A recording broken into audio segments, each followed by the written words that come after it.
வணக்கம் நண்பர்களே. ரஷ்ய உக்ரைன் யுத்தம் இந்தியா மத்தியஸ்தம் செய்ய முனைகிறது.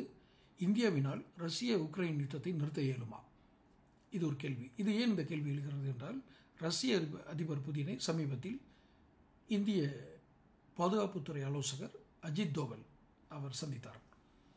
பொதுவாக இதில் ஒரு வினோதம் என்னவென்றால், புதின் ரஷ்ய அதிபர் புதின் அவருக்கு இணையான தலைவர்கள் மட்டுமே சந்திப்பார். அஜித் தோவல் போன்ற கிட்டத்தட்ட அவர் ஒரு பாதுகாப்புத்துறை ஆலோசகர் செயலர் என்று வேண்டால் அந்த நிலையில் இருப்பவர் தான். அவர் ரஷ்ய அதிபருக்கு இணையான பதவியில் இருப்பவர் அல்ல. அவரை எப்படி அவர் சந்தித்தார்? இதில் தான் முக்கியத்துவம் அடங்கியிருக்கிறது. முதலில் மோடி சந்தித்தார், பின்பு வெளியுறவுத்துறை அமைச்சர் ஜெய்சங்கரை சந்தித்தார், அதன் பின்பு பாதுகாப்புத்துறை அமைச்சர் அஜித் தோவலை சந்திக்கிறார். அஜித் தோவல் பொதுவாகவே பல்வேறு நாடுகளில் இந்தியாவின் சார்பில் உளவுத்துறையில் பணியாற்றி அனுபவம் பெற்றவர்.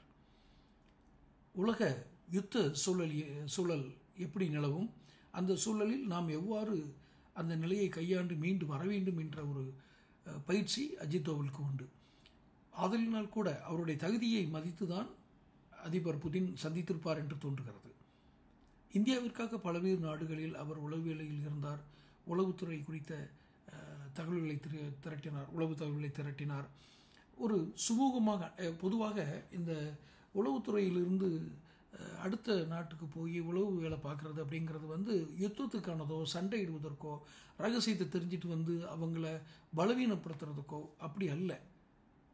அந்தந்த நாடுகளில் உளவு வேலையில் ஈடுபடுவது என்பது அந்த நாடுகளுக்கும், எந்த நாட்டில் இருக்கிறார் அந்த நாட்டுக்கும் நல்லது. ஏனென்றால் இவர்களுடைய பார்வை வித்தியாசமாக இருக்கும். அயல்நாட்டு உளவுத்துறையின்ற பார்வை வித்தியாசமாக இருக்கும். இவர்கள் காணாத சில கோணங்களை இவர்கள் கண்டுபிடிப்பார்கள்.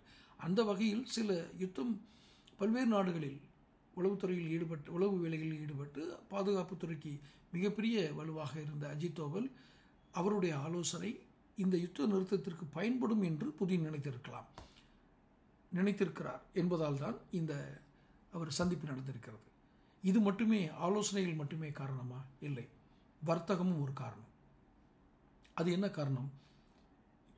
ஐரோப்பிய நாடுகள் ரஷ்யா உக்ரைன் யுத்தம் தொடங்கியவுடன் ரஷ்யா மீது பொருளாதார தடைகள் வைத்தது.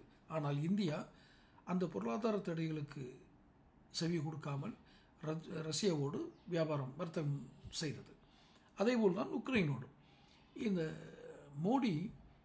நமது பிரதமர் மோடி அவர்கள் உக்ரைனுக்கு சென்ற போதும் சரி, ரஷ்யாவுக்கு சென்ற போதும் சரி, அவர்கள் வரவேற்ற விதம் இருக்குது இல்லையா, தழுவி தங்கள் அன்பை வெளிப்படுத்திய விதம், இதுவே ஒரு யுத்தத்திற்கான மத்தியஸ்தம் செய்யக்கூடிய தகுதியாக பார்க்கப்படுகிறது. இதைவிட வெளிப்படையாக இந்த ரஷ்யா உக்ரைன் போரை நிறுத்துவதற்காக மத்தியஸ்தம் செய்ய உள்ள நாடுகளாக சைனா, பிரேசில், இந்தியாவைத்தான் குறிப்பிட்டிருக்கிறது.